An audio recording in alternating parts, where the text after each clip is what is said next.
Okay, so here's our example for curve sketching. So we're going to go through headings A to H. We're going to take a look at this one right here. Now you may have an idea of what this looks like already. And it's not a very complicated graph, true.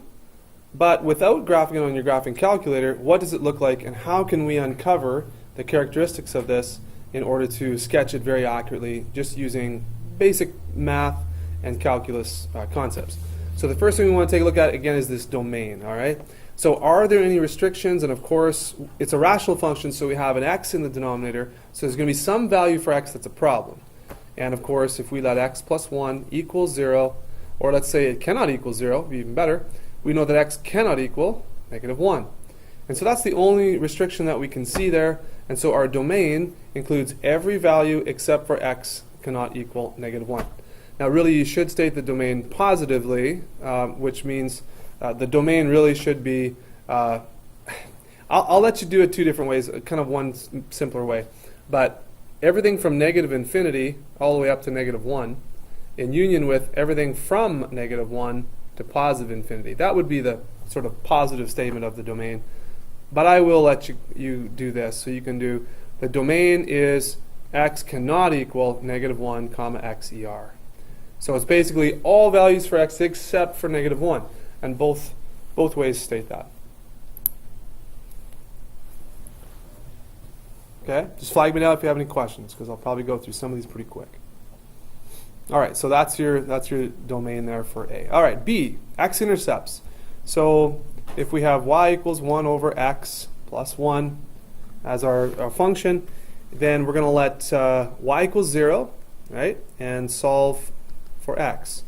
1 over x plus 1. Okay? So right now, okay, right here, if you kept going through this, you'd multiply both sides by x plus 1, you'd have 0 equals 1. Okay? So what does that tell us? 0 equals 1. What does that tell us mathematically? Something wrong with that, right? So we don't have a value for x that causes y to be 0. So what you want to do before you even get to this point, you can kind of look to yourself and say, okay, if this whole side is going to be 0, I'm looking for the x value that makes the numerator 0. Just focus on the numerator. It doesn't matter what the denominator is. If the numerator is 0, then everything is 0, as long as it's not a restricted value. So if there's no x in the numerator, then you know right away this cannot equal 0. So it looks like what we're looking is that there's going to be, there's no x-intercept. It's not going to cross the x-axis anywhere. That's what it looks like. So you can say for this one, no x-intercept. And mathematically, that's what it would look like. 0 equals 1 or something like that. Okay. So y-intercept. All right, what about the y-intercept? Well, that's no problem. That's really easy to do. We let x equals 0 and solve for y. And I can do that, right? That's not a problem. What's our y-intercept? Y equals 1 over 1. So here we go. So y-intercept is, now it's y equals 1, but x equals what? So it's, what's the point? You should state this as a point. 0, 1, right? X is 0, y is 1. So the y-intercept is 0, 1. And I feel like I should write with a different color here, maybe just to make this stand out a bit. Okay, so no x-intercept. I could make it all red. See if I can do that. Right click, pen properties. Dun, dun. What? Pink. What? Pink, really? Ew. Red and pink. That's terrible, you guys. Oh, this is pause the lesson here. Magenta. I'm not doing magenta either, no. Red. Too bad. I know, I've read. That's the answer is red. Here, there's two parts to the answer. Intercepts. This makes sense. Trust me, this makes sense. Okay. Okay. Time is back in. Okay. Symmetry. All right, C is symmetry. So this is easy, right? Let's just test to see whether we have, so negative 1 plus 1. Let's try negative 1 versus 1 plus 1. So is there going to be some symmetry about the origin? Let's see. What is this? 1 over 0. Okay, that's an issue. That's actually a bad, okay, there we go. That's a bad number to choose, right? That's a restriction. We know that already. Let's do 2 and negative 2. Yeah, because 1 over 0 is not really going to help us. So this is 1 over 3, and this is what? Negative 1 over, like 1 over negative 1, so that's a negative 1.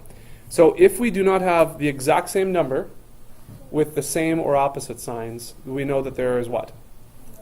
No symmetry. So you would say for this one, no symmetry. And yeah, I was going to do red, but that turned out to be blue. Sorry. Okay, does that make sense? No symmetry? All right. So what's next here then? We have asymptotes. All right. So vertical asymptotes. Are there restrictions on the x value where, is there an x value that makes the denominator 0? Yes. Does that factor get divided out in a rational function? No. So this is what I mean. Y equals 1 over x plus 1.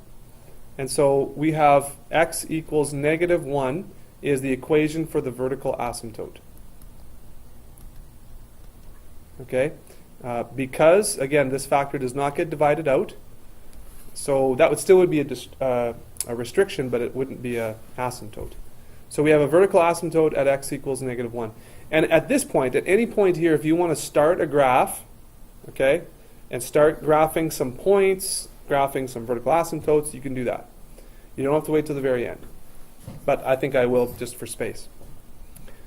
Okay, so anything else? What about horizontal? Okay, how do we know horizontal? What you could do is you could kind of just think through logically first and say, does there seem to be a value that this is approaching if I just let x get really, really large? So for example, 1 over 11, let's say x is 10, 1 over 11. Okay, that's a pretty small number. What about 1 over 1,000? That's a really small number. What about 1 over 1 billion? Oh my, that is a super small number. Now, is there any number I can choose for x in the positive direction that will make it 0 or negative anything? The answer is no, right? If I let x get as large as possible, which really what I'm doing is this. I'm letting x approach infinity in my mind for the function, okay? Do you have to do the divide by x and let limit of x approaches infinity 1 over 0 equals 0? And, no, you don't always have to do that. With complicated rational functions, you want to do that. But with this one, I'm just thinking it through in my mind, and it looks like the values as x approaches positive infinity are going to approach what? They're going to come down to 0, okay? So it looks like I have 0 here as an asymptote. What about in the negative direction? What about in the negative direction? Does it hold true for negative as well? So 1 over negative 10, well, that's going to be 1 over negative 9. 1 over negative 1,000 plus 1, that's 1 over negative 999. So a million, billion, trillion, right? So we're getting to 0 on the negative side. So as x approaches infinity, from whichever infinity, we're going to have 0 as a horizontal asymptote. So horizontal asymptote, we're going to have y equals 0. And here's x equals negative 1 for a vertical asymptote. Okay, sorry, it's just a little busy right here, but I'm trying to keep it all on the screen for you. So does that make sense?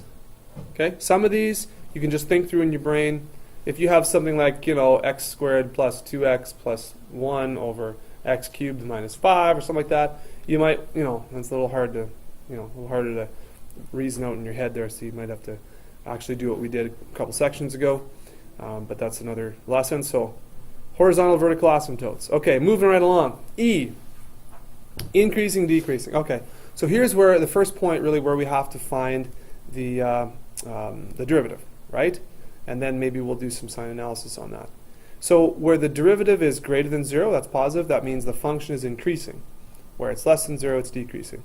So if we had, let's say over here, y equals 1 over x plus 1, right? So y prime is derivative of the top times the bottom, well that's 0 times this, minus the top times the derivative of the bottom, which is going to be 1 over the bottom squared. Okay, so we have negative 1 over x plus 1 squared for a derivative. Does that sound right? Am I doing all this right? Okay.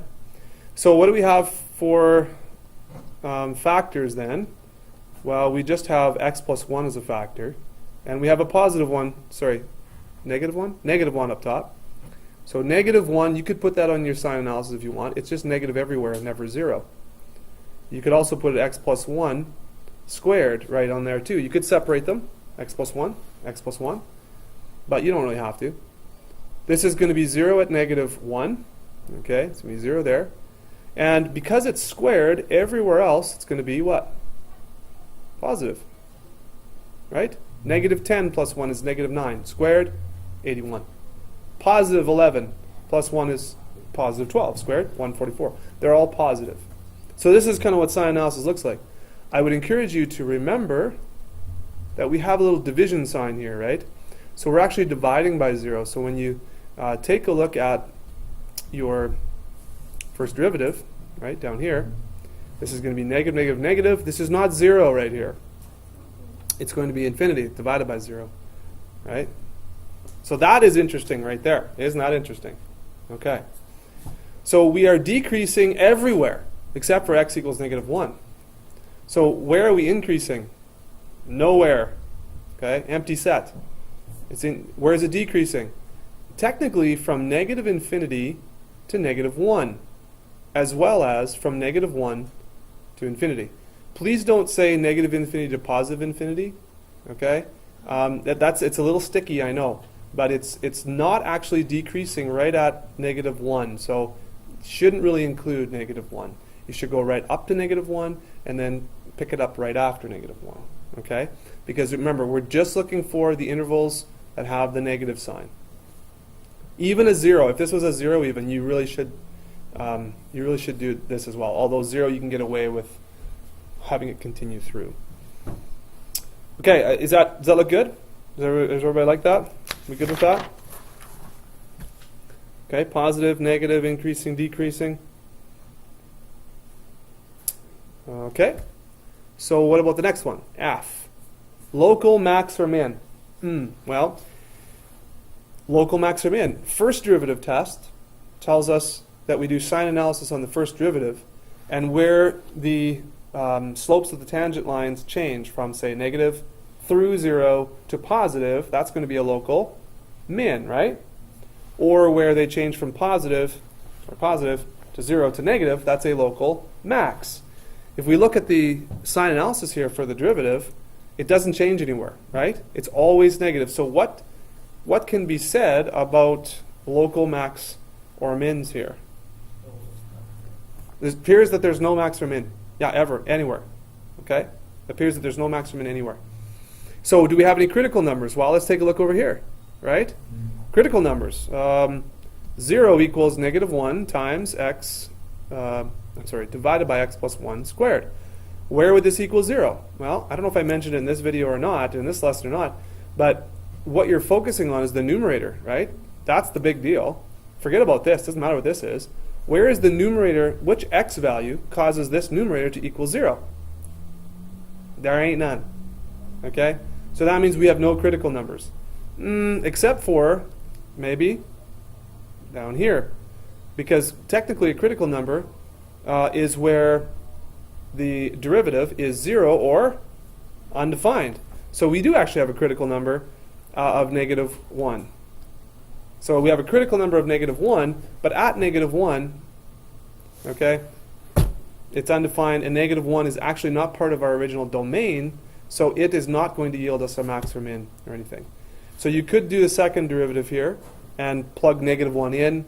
You would still have a big issue there. Okay, you'd still be dividing by 0 no matter what you did. So that's right. No max or mins. Okay, because and what you would say would, you would kind of say this. I'm not writing everything down, but there's no critical number of negative 1 is not in the domain of the function, so it doesn't help us. All right, G, concavity. Okay, so we do need to take a look at the second derivative, right? So what's that second derivative? Double prime here. So what do we have? We had negative 1 over x plus 1 all squared. Okay, so right here, so the derivative of the top, which is 0 times the bottom, minus the top, so we have minus the top times the derivative of the bottom. What's the derivative of the bottom? 2x minus 1. Right? All over the bottom squared. So that's x minus 1 actually to the power 4. So the second derivative looks like this. That is going to be what? That's a positive 1, so we have 2x minus 2, right, over x minus 1 to the 4th. That look good? I just multiplied that through. Oh, x plus 1 here. Are we doing, yeah, we're doing x plus 1. I wrote that down wrong. My bad. My bad. Okay, so that is x plus 1. Thank you for catching that. 2x plus 2. Thank you. And in the denominator 2, yes, you're right. Okay, good. Yeah, right there. Okay, so 2x plus 2 over x plus 1 to the 4th. So where is this equal to 0? Sorry, is there something else here? Yeah, chain rule is just times 1. Yeah, because we have a 1x here. Yeah. So yes, you have to do chain rule, but it doesn't change anything. All right, so where is this equal to 0? Well, again, denominator doesn't matter. Focus on this one, right? So x equals what? Negative 1? Okay. Well, negative 1 is an issue for this function, right? So negative 1 doesn't really help us here. So that would be a critical number, but it's not part of the domain. So where's the second derivative? Where is that positive or negative? Well, 2x plus 2, okay? Let's let that equal 0. So 2x plus 2, where is that greater than 0? 2x is greater than negative 2. X is greater than negative 1. So when x is greater than negative 1, looks like we have this is positive. And you can do the same thing. 2x plus 2 less than 0. So 2x is less than negative 2. X is less than negative 1. Okay? So when x is greater than negative 1, we have it's concave up. I don't know if I have some space here.